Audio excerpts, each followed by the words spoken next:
आज ना आपण एक अशी रेसिपी पाहणार आहोत जी एकदम हेल्दी, खूप पौष्टिक आहे आणि उन्हाळ्यामध्ये अगदी आवर्जून प्रत्येकाच्या घरीही बनते.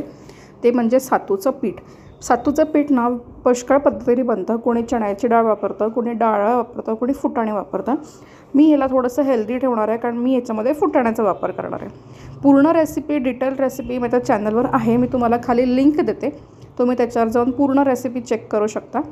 एकदम सिंपल रेसिपी आहे. याच्यामध्ये फार काही आपल्याला तामझाम करायचा नाही आहे. पण एकदा करून ठेवलं ना तर हे महिनाभर आरामात पुरतं आणि टिकतंसुद्धा. खायला एकदम हेल्दी आहे. लहान मुलांनासुद्धा द्या. उन्हाळ्यामध्ये एकदम थंडावा देणारी ही रेसिपी आहे. हे सातूचं पीठ म्हणजे एकदम हेल्दी पण असतं. प्लस सकाळचा नाश्ता किंवा संध्याकाळी काहीतरी खायचं असेल हलकं फुलकं तर तुम्ही हे नक्की बनवून खाऊ शकता. आता आमच्या इथे आम्ही हे कसं बनवून खातो ते सुद्धा मी माझ्या फुल व्हिडिओमध्ये दिलेलं आहे. सो ते सुद्धा तुम्ही नक्की बघा आणि जायच्या आधी तेवढं माझ्या चॅनलला सबस्क्राईब करा.